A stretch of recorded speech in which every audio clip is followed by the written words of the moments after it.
सच्ची तारीफ करें और कामयाबी को चूमें। अगर आपको नींद नहीं आ रही है तो उठो और कुछ करो, बजाय लेटे रहने और चिंता करने के।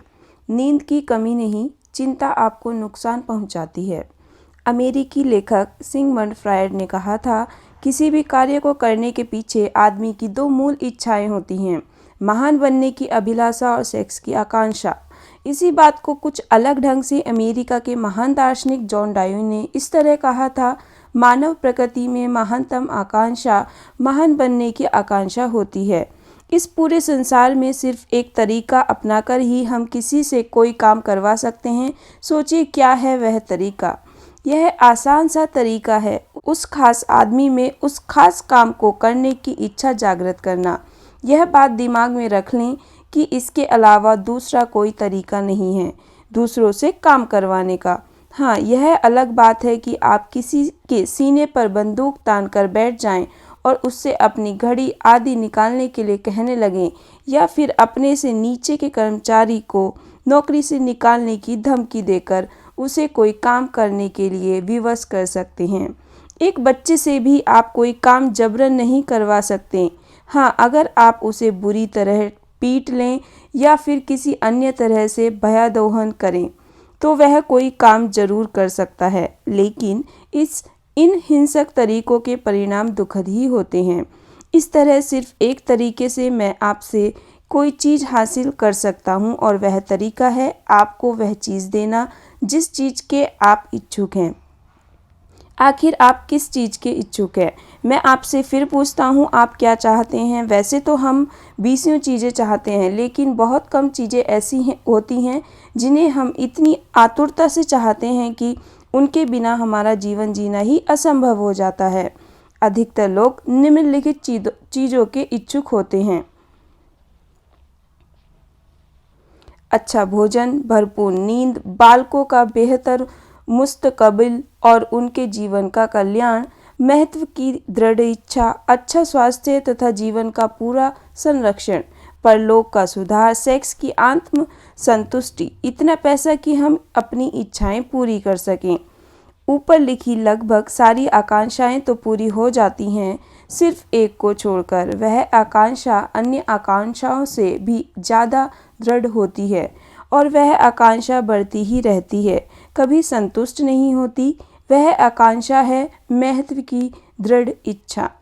एक बार अब्राहम लिंकन ने अपने एक पत्र की शुरुआत इस तरह की थी: हर किसी को अपनी तारीफ अच्छी ही लगती है। विलियम जेम्स ने इस बात को कुछ इस तरह कहा था: हर आदमी मन की गहराई से यही चाहता है कि उसे तारीफ मिले, उसे सराहा जाए। इस बात का भी तो वही अर्थ हुआ जो बात फ्रायड जॉन डुई ने कही थी।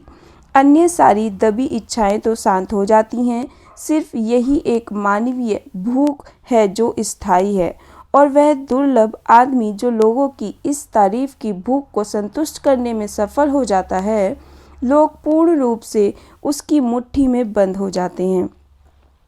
दूसरे लोग उससे इतना प्रेम करने लगेंगे कि उसके शव को दफनाने वाले तक उसकी मौत पर शोक मनाएंगे। यही तो मुख्य अंतर होता है इंसानों और जानवरों में। यह उस समय की बात है जब मैं मसूरी के फार्म पर काम करता था तथा मेरे पिताजी बढ़िया नस्ल के शानदार ड्यूरॉक जर्सी सुअरों व मवेशियों को ले जाया करते थे।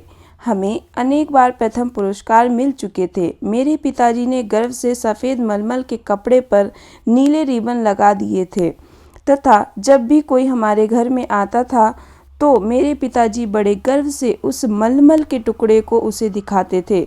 एक छोर को मेरे पिताजी पकड़ते थे और दूसरे को मैं। सोचिए, क्या सुअरों को अपने द्वारा जीते गए रिबनों की कोई जानकारी भी थी, या वे इस बात की कोई परवाह करते थे? संभवतः नहीं। वे पुरस्कार तो मेरे पिताजी को महत्वपूर्ण होने का अनुभव कराते थे, जिससे उनकी छाती गर्व से चौड़ी हो जाती थी। यह महत्वपूर्ण आकांक्षा तो हमारे पूर्वजों के समय से ही चली आ रही है। यदि उनमें महानता की दृढ़ इच्छा न होती तो संभवतः सभ्यता का विकास ही नहीं हुआ होता और हम आज भी जानवरों की ही भांति नग्न अवस्था में घूम रहे होते। महत्वपूर्ण बनने की इसी महत्वाकांक्षा के कारण ही तो एक अनपढ़ और निर्धन ग्रॉसरी क्लर्क कानून की पुस्तकों में दिलचस्पी लेने लगा था, जिन्हें उसने 50 सेंट में एक कबाड़ी से खरीदा था। यह ग्रॉसरी क्लर्क कोई और नहीं, अब्राहम लिंकन थे। महान उपन्यासकार डिकेंस को भी तो महत्वपूर्ण बनने की दृढ़ इच्छा ने ही उपन्यास लिखने के लिए प्रोत्साहित किया था। इसी आकांक्षा के कारण सर क्रिस्टोफर रेन ने पत्थरों में सिम्फनी लिख दी थी। इसी अभिलाषा के तले दबकर ही तो रॉकफेलर ने करोड़ों डॉलर जमा कर लिए थे और कभी भी उन्हें खर्च नहीं किया करता था। इसी हार्दिक इच्छा के कारण ही तो आपके शहर का सबसे अमीर परिवार एक ऐसा घर बनवाने के लिए दिन रात कोल्हू के बैल की भांति काम करता है, जैसा पूरे शहर में किसी और का ना हो। यह अलग बात है कि उनको इतने बड़े घर की ज़रूरत भी नहीं होती। महत्वपूर्ण बनने होने की यही आकांक्षा तो आपसे नए फैशन के कपड़े पहनवाती है, नए मॉडल के कार खरीदवाती है, और यही आकांक्षा आपसे अपने बच्चों की चतुराई के झूठे किस्से भी कहलवाती है। लेकिन यह आकांक्षा तब खतरनाक साबित हो जाती है जब कुछ लड़के लड़कियां गैंग में सम्मिलित होकर अपराध करने लगते हैं। न्यूयॉर्क के भूतपूर्व पुलिस कमिश्नर ईपी मलरोनी ने एक बार रहस्योद्घाटन किया था कि हर युवा दोषी आदमी भी अहं से भरा होता है। वह भी चाहता है कि सुर्खियों में आए, और इसी इच्छा के फलीभूत होकर वह गिरफ्तार होने के बाद सबसे पहले उन समाचार पत्रों पर दृष्टि डालता है जिन्होंने उसे रातों रात हीरो बना दिया है। सजा को लेकर वे बेफिक्र रहते हैं। वे तो इसी बात को सोच सोचकर खुश होते रहते हैं कि उनकी तस्वीर किसी प्रसिद्ध खिलाड़ी, फिल्म तथा टेलीविज़न स्टार्स या किसी बड़े राजनेता की तरह छपी है। तो आप मुझे बता दीजिए कि किस बात से आप अपने आप को महत्वपूर्ण समझते हैं, और फिर मैं आपको बता दूंगा कि आप क्या हैं।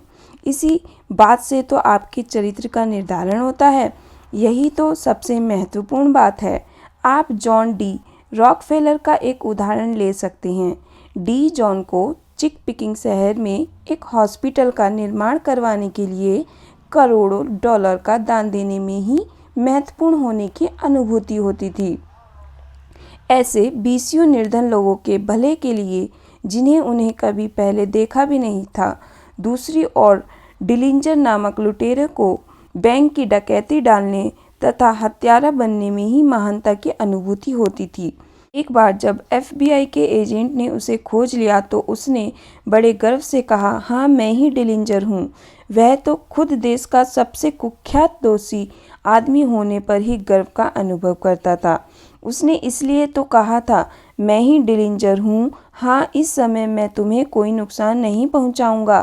तो रॉकफेलर तथा डिलिंजर दोनों ही महत्वपूर्ण बनना चाहते थे, अंतर सिर्फ उनकी सोच का था।